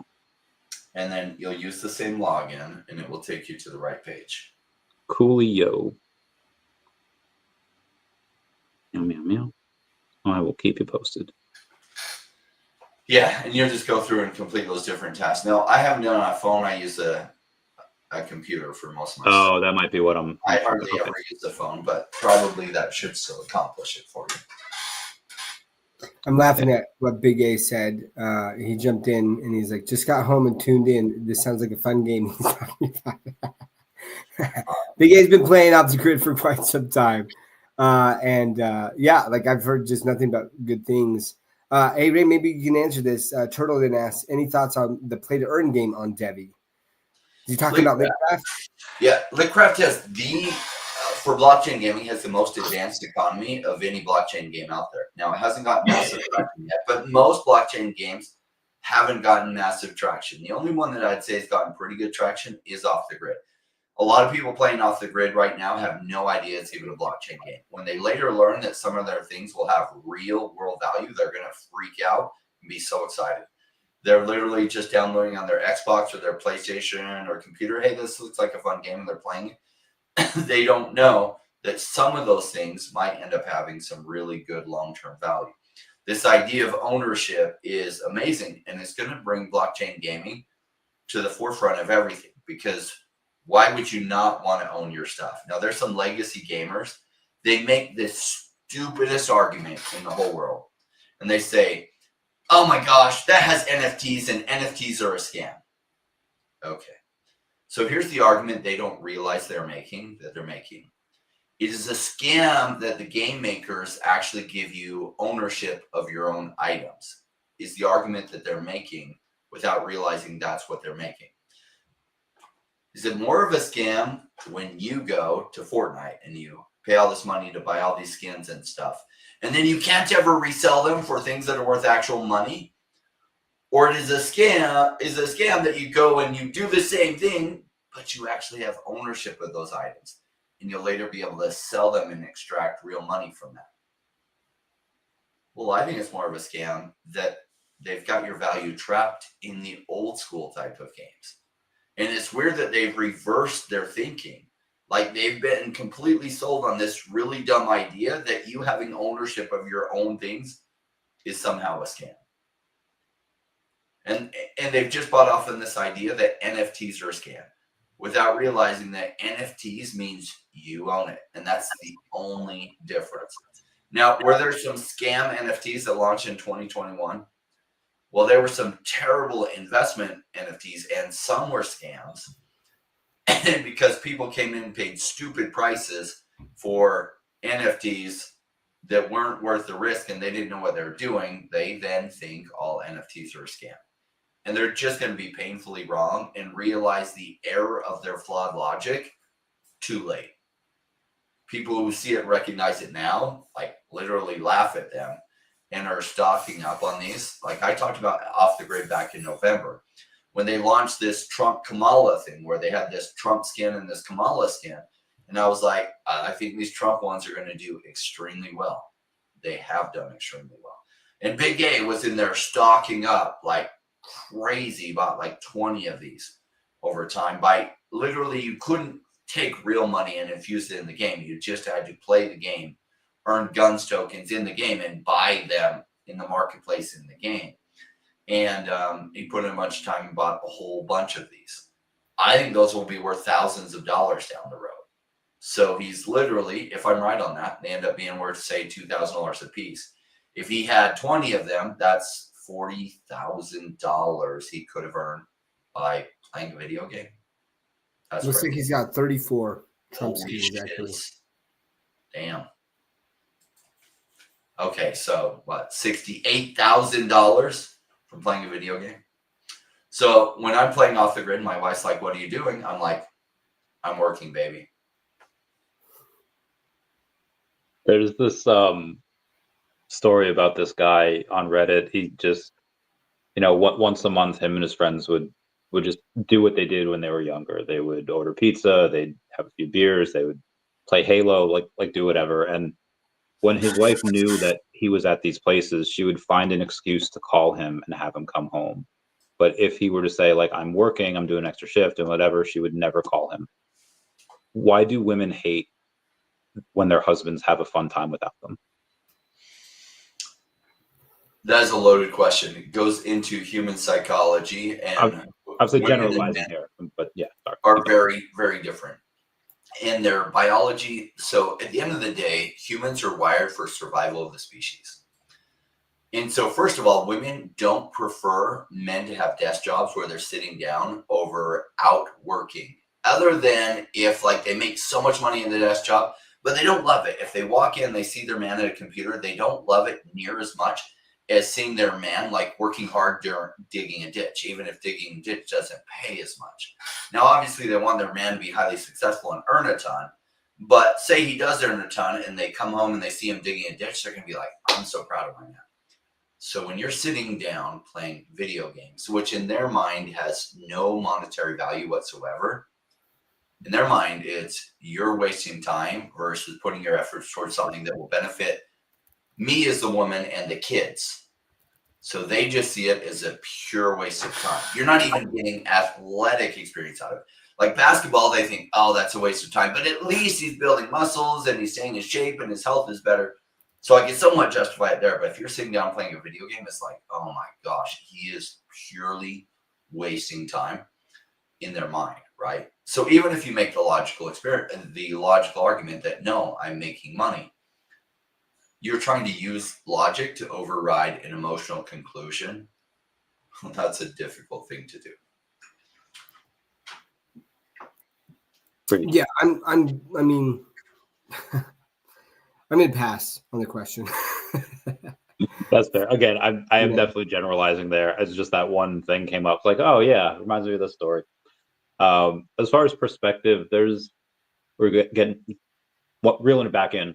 There was a meme that I'd showed before where it's a guy that's just like, he's in the gallows, he's on a ship, he's about to be made to walk the plank or about to be hung, whatever, and he's like crying, and the caption is just like, oh, my Bitcoin I just purchased is now under $75,000. And James Franco's like, first time?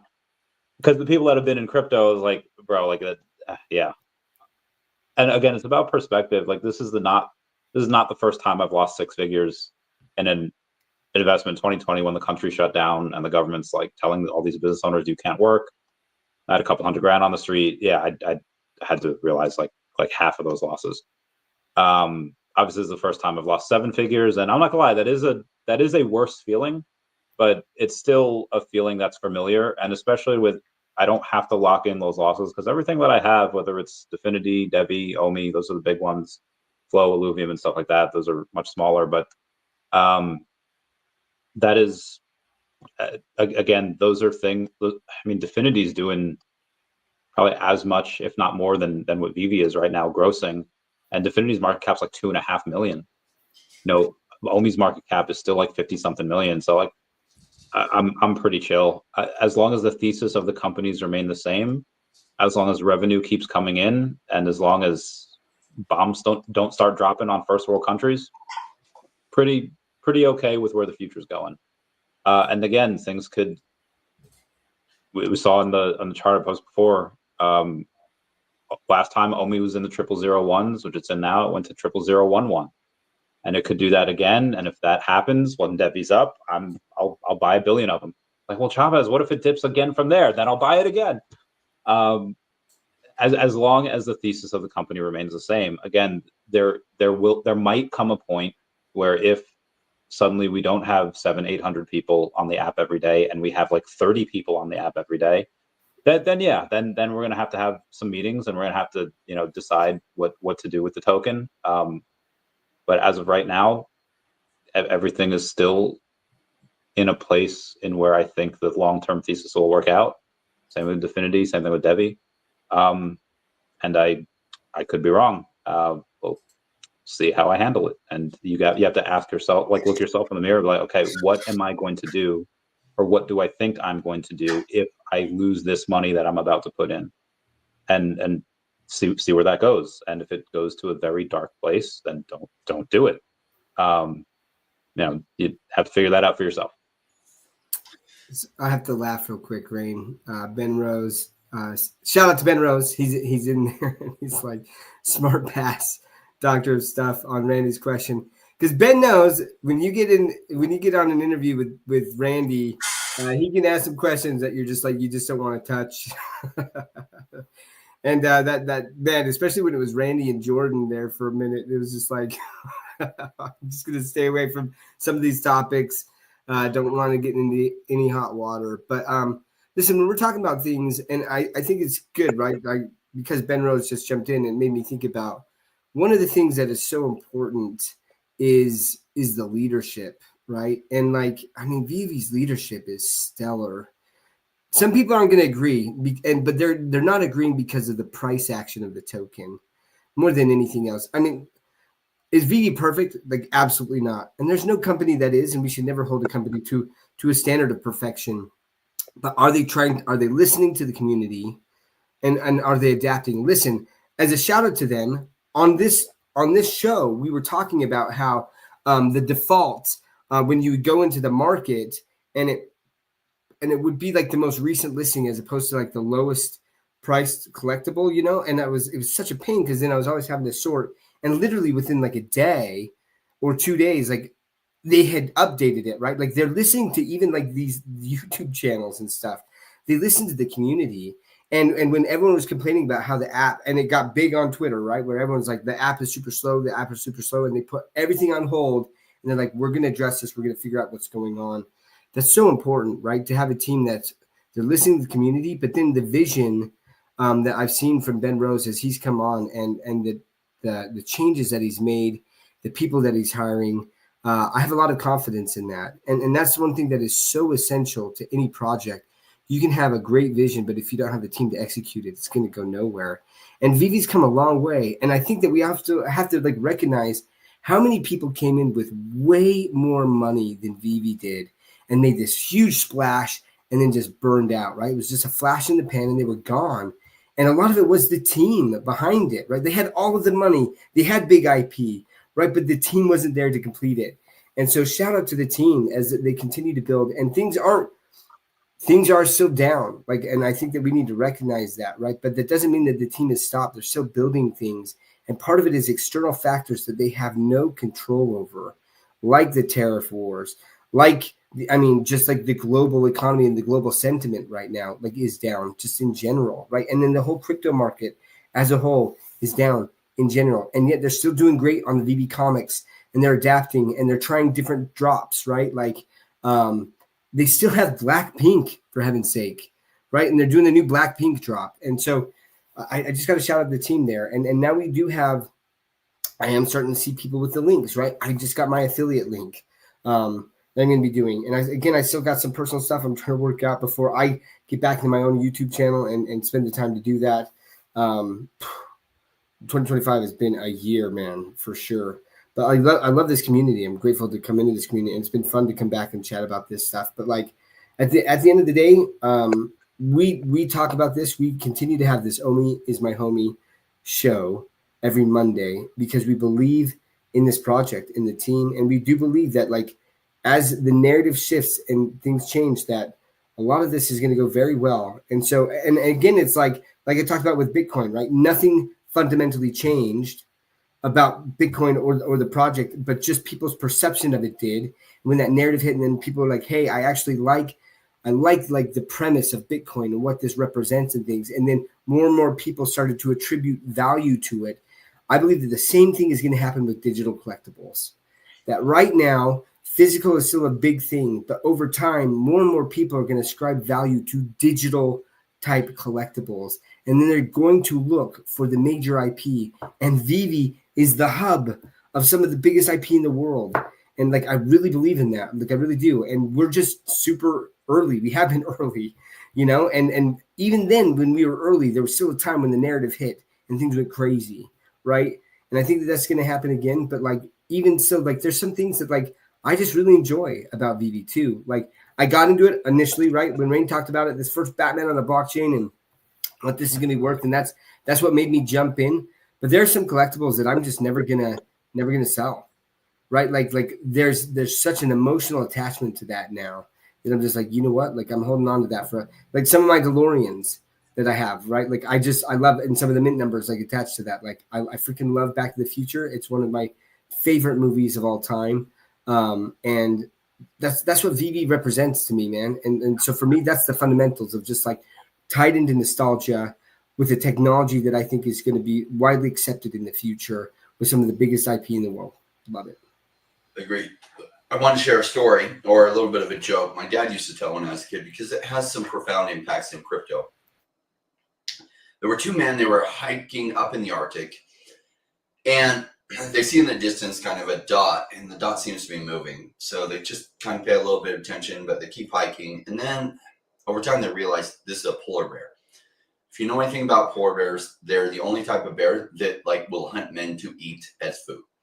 And they realize, oh crap, it's coming for us. So one guy takes off, and the other one sits down. He starts taking off his hiking boots. The other one comes back. He's like, what are you doing? As the guy starts putting on some running shoes. And he says, you're never going to outrun that bear. And he said, well, I don't have to outrun the bear. I just have to outrun you. And the bigger point is that, like, people are like, oh, VeVe's not this, VeVe's not that, VeVe's like this. Look, they're positioned within the digital collectible space. So they're not positioned against Sims, because Sims has no digital collectibles. Sims is a simulator video game. So Sims might have a better like VR environment or a better video game, and that's okay. So VeVe has the best digital collectibles app in the space. So they're way ahead of the competition as the masses come in, because I do think, like Dr. Steph was saying, that a lot of collectors will transition to digital, because in many ways, digital collectibles are superior to physical collectibles. You have instantaneous access to a worldwide market, and that's huge. You don't have to worry about shipping. You don't have to worry about third-party verification of your item, sending it off to get graded, and sometimes being able to fake that grading, and so there's less overall risk. And so in many ways, it's superior to physical. The only way it's not is you can't tangibly touch them and hold them. But in every other way, they're superior. And so you'll be able to get like top intellectual property or IP digital collectibles from VeVe. And I think the masks are going to come huge in the coming wave of the bull run, and over time, even more. I think they're really onto something. I think the team is amazing. I'm really happy about the hire of Ben. I've seen things get better faster since he's been here. And if I weren't impressed, I would absolutely say it. I am impressed. And I love the direction he's taking things. And I love that that frees up David Yu to do more of what he does, which is the top negotiator for getting the top intellectual property across the whole world. So David Yu can do more of that, which is an investor in VeVe digital collectibles, or a collector there. An investor in the OMI token, like, I want to see that go well. I want David Yu to land the biggest IP deals in the world. And I want the app to continue to get upgraded and improved and streamlined. And so the co-CEO thing was a brilliant idea. And since then, I think we've all seen Ben Rose has done an amazing job at running things there. And their position is the best digital collectibles app, in my opinion, as digital collectibles are set to really become a big thing in this coming year. So I'm really happy with where things are at. And it's for the slow runner in the Arctic. You know, we feel bad for that guy, but someone was going to feed that polar bear. When Doc said before, Ben Rose, was he in the audience? As soon as you said that, I like clicked on the chat and I like scrolled up, but then I accidentally X'd out. Was he there? He was as of 7, he did smart pass at Dr. Stuff when I asked him your question.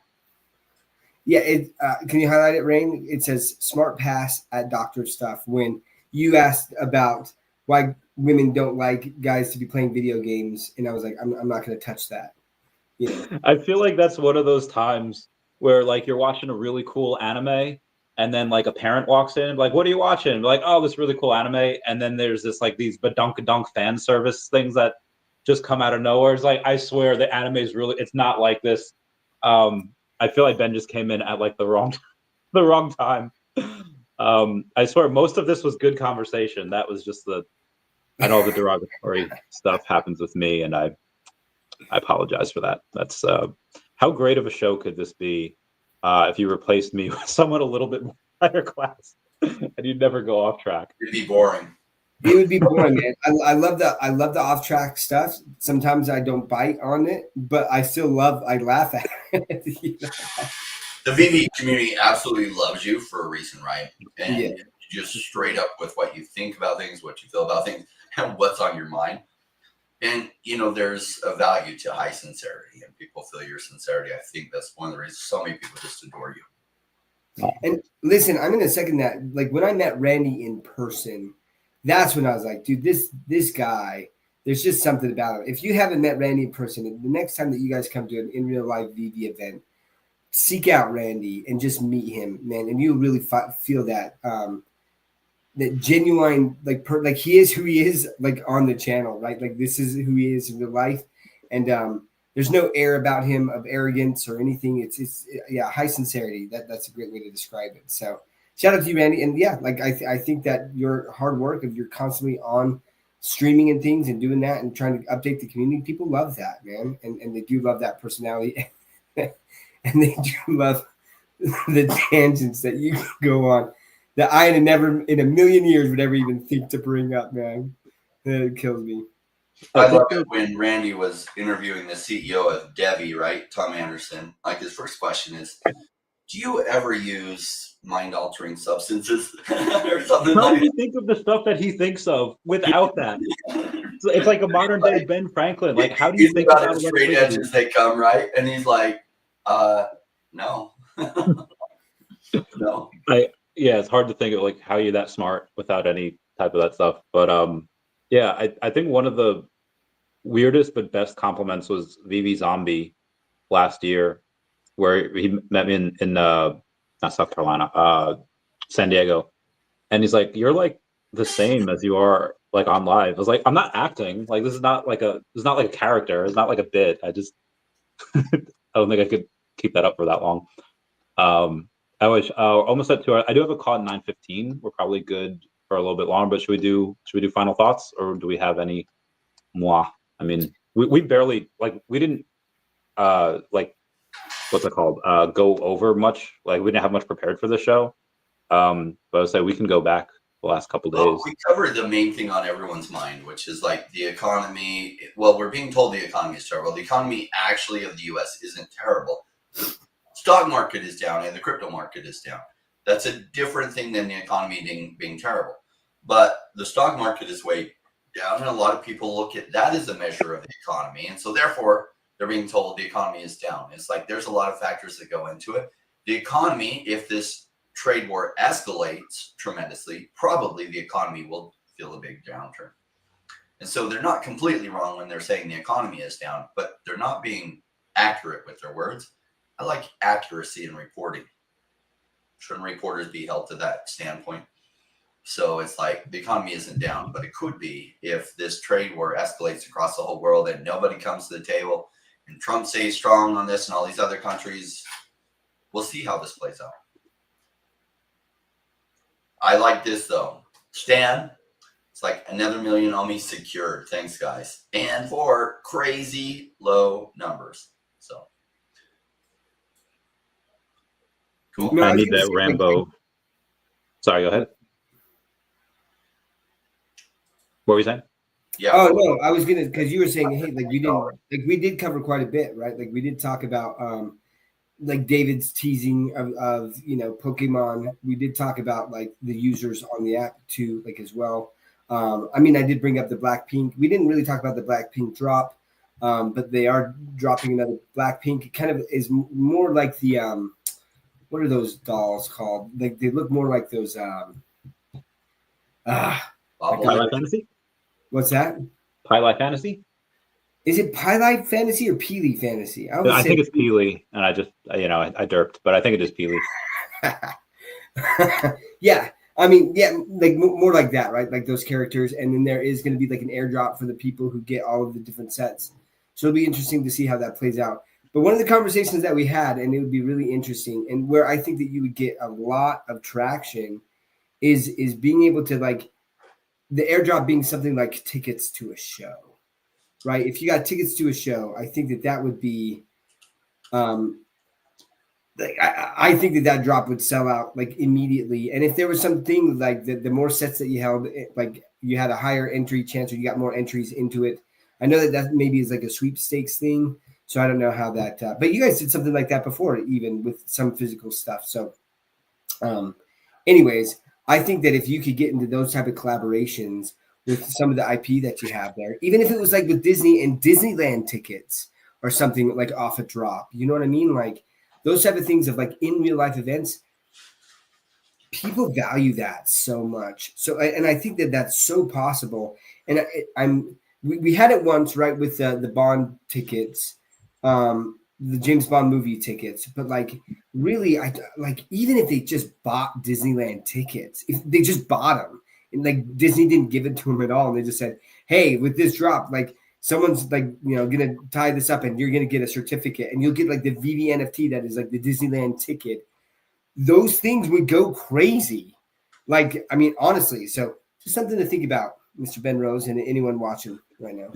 Yeah, you've seen it on the. I've done this before with the comparison of Lamborghini versus the Running Man peeps, where they had Lamborghini. I think they grossed like 25,000 in like 48 hours. The last drop. Granted, that's like the 5th Lamborghini drop we've had. And the Running Man, I think this was like the 2nd one we've had, but you had like a signed poster to go with it if you got it, the set off of the drop. And that grossed like 38,000. Like it outsold Lamborghini. And I had no idea who Running Man was before this. You had the same with other ones that have some physical aspects of it. And I've seen people pay like $250 for a lighter because it was Louis Vuitton on it. So like people just, if Lamborghini were to do something that's like, hey, we have these little like Hot Wheels, it doesn't have to be a Hot Wheels car. It could just be any type of car. And it could cost them $50 to make. And they could have like 3 of them or 5 of them. Say like, if you get these certain numbers or if you get the set, we'll give you this, 1 of 20 car. And I don't know if it would have sold out, but man, that sold out, man. It would have sold out. Like, I mean, depending on like if they kept the same numbers that they had, I truly believe that it would have sold out. And one of the reasons is because there are people, because there's value to that, right? Especially it's like, okay, Lamborghini made this and there's only 20 of them. And so honestly, like even if I'm not a Lamborghini fan, I know that there are real Lamborghini fans out there that would absolutely want this because it's so scarce. So even those type of collaborations of just like, I mean, one of the things I really have learned to appreciate the London Police, right, that have dropped on VeVe, and so I have some of their VeVe NFTs, but then like I actually got their Genesis like key, right, because of that, and like there's been some like multiple physical things, like yeah. Bill Gardner loves his. Right. Yeah. So this is like a physical Genesis key, and the light is going to reflect on it, right? But that's their artwork on there, and there's a mint number associated with it, and it's got the white gloves and everything that they've sent, and then they've sent me like a piece of artwork, which I have. You can kind of see it. Can you see? It's the same artwork, and then it's signed. You know what I mean? Like this type of stuff, like. I don't know, man. Like I just value, and it's got me closer. Like I'm in the Discord, and I'm not even on Discord very much, but like I'll jump in there just to see what's going on there. It ties people. It creates a stickiness, I guess, to that IP, right? When you're able to win some of those physical items, like there's more meaning to that. And so even if it was like, well, I like Lamborghini, but now I have this car from Lamborghini that I got that they only made 20 of. And then all of a sudden, like I have a stronger affinity to Lamborghini.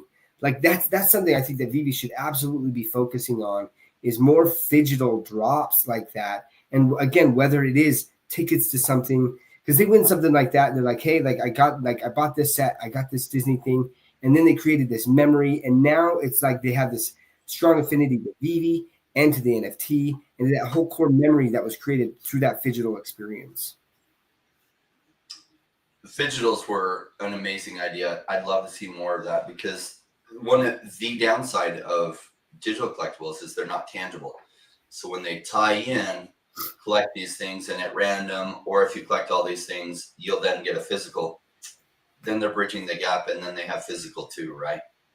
So then in every way, they're superior. Agreed. One other thing I wanted to go over here. You have Alexander, or at WagMe Alexander, saying the competition for new token launches is fierce, but it's clear Base has a killer playbook to attract teams. Launch on-chain via Aerodrome FI, launch on Coinbase via a day one listing, and the chance to be integrated into Coinbase app. Who can possibly compete with this? You have Jesse.base.eth saying, if you're an app or protocol launching a token, I want to help you be maximally successful on Base. Please reach out. And Foster Hill going off and saying, the OMI token is proud to have been the 16th token to bridge the Base in early 2024 to build out all future utility and reward system of the VeVe official ecosystem. With over 200 brands and IP, including Disney, Marvel, DC, Lamborghini, Blackpink, Coca-Cola, and more, OMI powers where the world collects.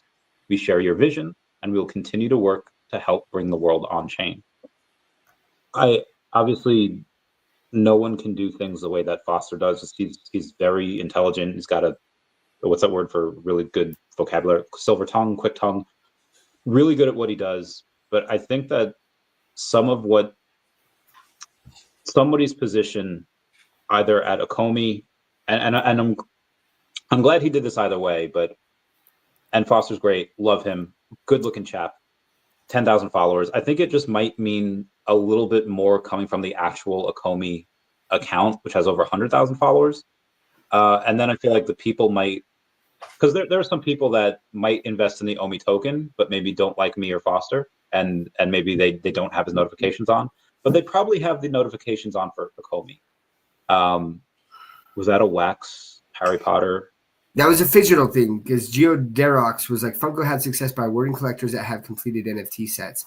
I have the entire, let's see if I can, like right here, I have the entire set of the Harry Potter wax phygital NFTs, right, that Funko did, where basically if you collected those NFTs, you got the physicals with it. And it was a great reward. And I like, that's one of my, like, I love that, you know? And shout out to Comics and Crypto, which told me like, hey, you should keep them. I got them uncirculated. Like I'm pretty sure that this is probably the only full uncirculated set of the Harry Potter wax Funko collaboration NFTs out there, you know. But those, and just going back to that whole topic of just the phygitals, it creates that stickiness that and like Ryan said, like bridging that, because like you said, like we do like to touch things, right? Like we do like the physical things, but also there's those issues of like, mailing it in, getting it graded. This was a pain. It took forever. It took like 7 months or 6 months or something like that, you know, to get these back. I kept being like, am I going to get these back? You know, like what happened to these? You know, it was super stressful for a while. Now that I got them, it's great, but like being able to show that and then be like, I have that corresponding NFTs with that as well. It creates this bond to the digital and the physical. So there's a lot of ways to attract that. And I think, like I said, it creates a stickiness to the brand, you know, and to VeVe as well. Great. Awesome. I think that's a wrap. What do you guys think? I think it was great. Thanks, guys. I love this every week. I don't know what I'd do without it. I wish we could do it more. My schedule's open if you're, but no, this is awesome. See you, everyone. Yeah, peace out.